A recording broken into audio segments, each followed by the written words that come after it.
Birungi kisi birungi ono yegumbulidde omuze gw'okuvuma Ssaabasajja Kabaka His Majestic olunaku olwaleero ate amaze okuba nga akwatibwa. Baganda bange, mikwano gyange, amaze okuba nga akwatibwa era bamwogezza ani abadde amutuma okukola bino byagenze mu maaso n'okuba nga akola. Yes, pressure yeyita pressure 256 era abeera okwo ku TikTok.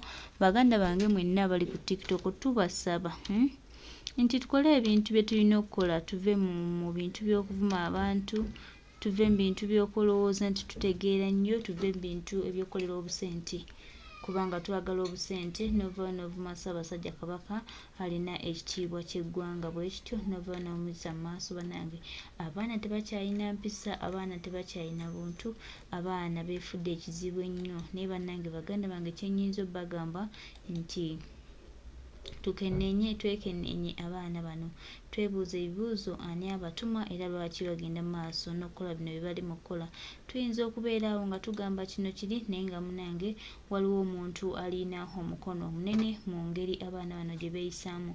Kati pressure ekimuvumisa Ssaabasajja Kabaka wa Buganda sisobola kikugamba, ate naawe toyinza kiŋŋamba, naye nga twebuuza lwaki abeera avuma Ssaabasajja. Tubadde nga twogera pressure tumanyi ani akutuma era tukusaba weesonywese era ku ngeri Katikkiro gy'asuddemu Obuganda ng'abantu batulumba era nga bagamba tuyisa mu Ssaabasajja Kabaka maaso era nga tugamba tumulaba mu kamwa kubanga Ssaabasajja ye yalonda, Ssaabasajja ye yalonda Katikkiro era nga kwe beesigama. Ne Ssaabasajja yennyini najja n'atugamba siina buyinza. Ekyo kitegeeza ki? Omuntu atalina buyinza kitegeeza tasobola na kuggyako muntu ng'akozesa buyinza bwe. Ebyo bigambo bya Ssaabasajja akugambye nti Obwakabaka tebuyina buyinza. Kyategeeza kiki? Omuntu yenna alina obuyinza, asobola olonda omuntu yenna mu position yonna.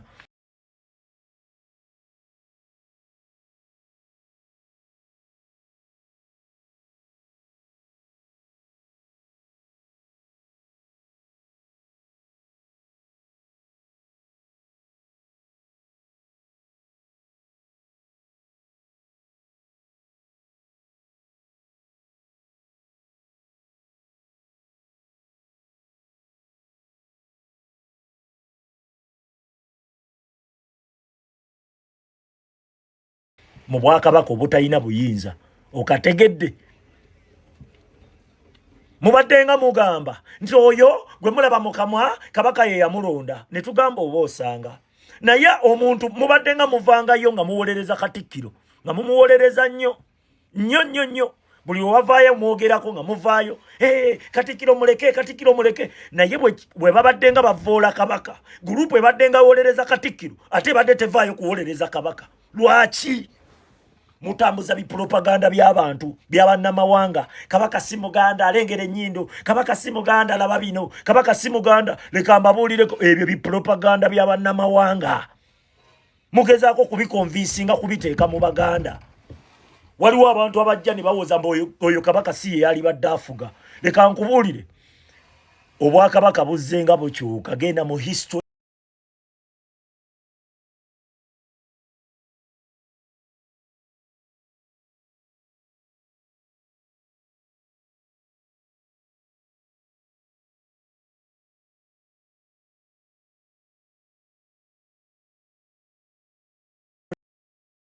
Tugamba tumulaba mu kamwa kubanga Ssaabasajja ye yalonda, Ssaabasajja ye yalonda Katikkiro era nga kwe beesigama.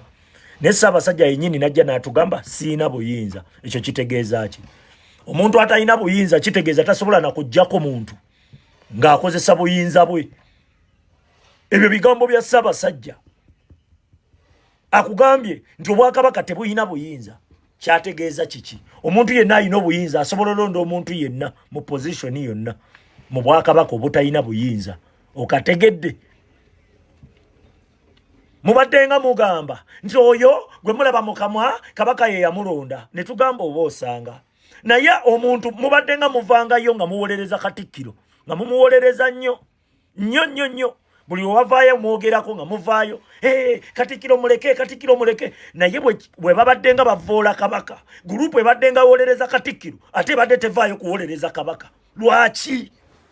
mutambuza bipropaganda by'abantu by'abannamawanga. Kabaka si muganda alengera ennyindo, kabaka si muganda laba bino, kabaka si muganda leka mbabuulireko. Ebyo bipropaganda by'abannamawanga mugezaako kubikonvinsinga kubiteeka mu baganda. Waliwo abantu abajja ne bawoza mbu oyo kabaka si ye yali badde afuga.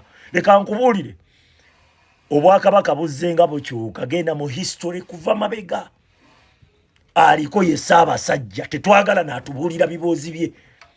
Osegedde, tetwagala muntu yenna kujja kutunnyonnyola oba afuuka atya. Ye kabaka, oyo ye kabaka.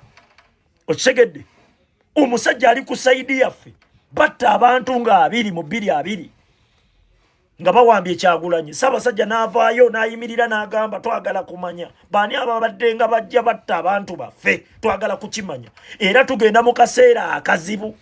Ebyo byali bigambo bya kabaka. Musajja watu ne bamuweerawo obutwa, bamutya nnyo.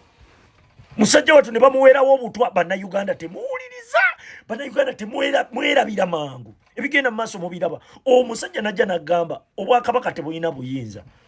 Omusajja najja n'agamba temubongoota, kati mwagala alwana atya? Sooka ombuulire, mwe Abaganda Ssaabasajja abagambye buli kimu, muba mukyayagala ki? Naye basindike kali akasajja akagisu, kapuleesha akagisu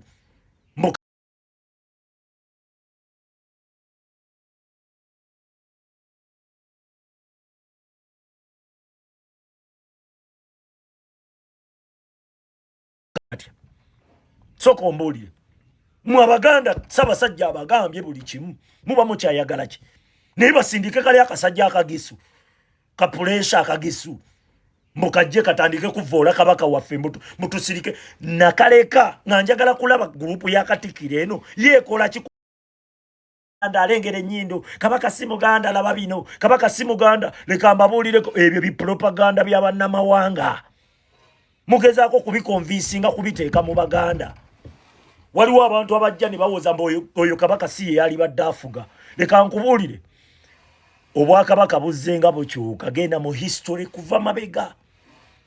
Aliko ye Ssaabasajja, tetwagala n'atubuulira biboozi bye. Osegedde, tetwagala muntu yenna kujja kutunnyonnyola oba afuuka atya. Ye kabaka, oyo ye kabaka. Osegedde, omusajja ali ku sayidi yaffe batta abantu nga 20 mu 220 nga bawambye Kyagulanyi. Ssaabasajja n'avaayo n'ayimirira n'agamba twagala kumanya baani ababadde nga bajja batta abantu baffe, twagala kukimanya era tugenda mu kaseera akazibu. Ebyo byali bigambo bya kabaka. Musajja watu ne bamuweerawo obutwa, bamutya nnyo. Musajja watu ne bamuweerawo obutwa. Bannayuganda temuwuliriza, bannayuganda temwerabira mangu, ebigenda mu maaso mubiraba. Omusajja najja n'agamba obwakabaka tebulina buyinza. Omusajja najja n'agamba temubongoota, kati mwagala alwana atya? Sooka ombuulire, mwe Abaganda Ssaabasajja abagambye buli kimu, muba mukyayagala ki? Naye basindike kali akasajja akagisu, kapuleesha akagisu mukajje katandike kuvoola kabaka waffe mutusirike. Nakaleka nga njagala kulaba gurupu ya Katikkiro eno yeekola ki ku puleesha. Tugenda olaba nga gurupu ya Katikkiro esirise busirisi, tebanyega nga tebanyega. Baba bavuma kabaka tebanyega, baba bavuma Katikkiro bonna ne bavaayo ne balaga nti obwakabaka tetulumba obwakabaka, tulumba obwakabaka. Mwagala tugamba nti kati Katikkiro ye Ssaabasajja kabaka, kye mwagala tugamba. Katikkiro gwe mayiga nkubuulira kino, awo we weekyangira tugenda kutuuka. Abantu babuuka mangu, ebintu babibuuse, ebintu byammwe bipulaani byammwe bibuukiddwa. Nze nkubuulira, ne musindika akasajja ne kavoola Ssaabasajja ne kamuvuma obubi nnyo ne kamuyita embizi. Luli wali osobola obbikola, wali osobola obbikola kuba Katikkiro abalala n'omala gavuma kabaka n'omuyisa n'omutyoboola okutuuka ku ekyo. Bakasindika ne bakagamba wegenda ovume kabaka ne Museveni, nti bw'ovumiramu Museveni ekyo kitegeeza eyakutumye naye tayagala Museveni. Okategedde? Kati awo nga baagala guwunzikira mu pulezidenti waffe Kyagulanyi nti yatuma abantu bavume Ssaabasajja. Mwagala okuteekawo oluwonko wakati wa Ssaabasajja ne Kyagulanyi. Tetugenda bikkiriza.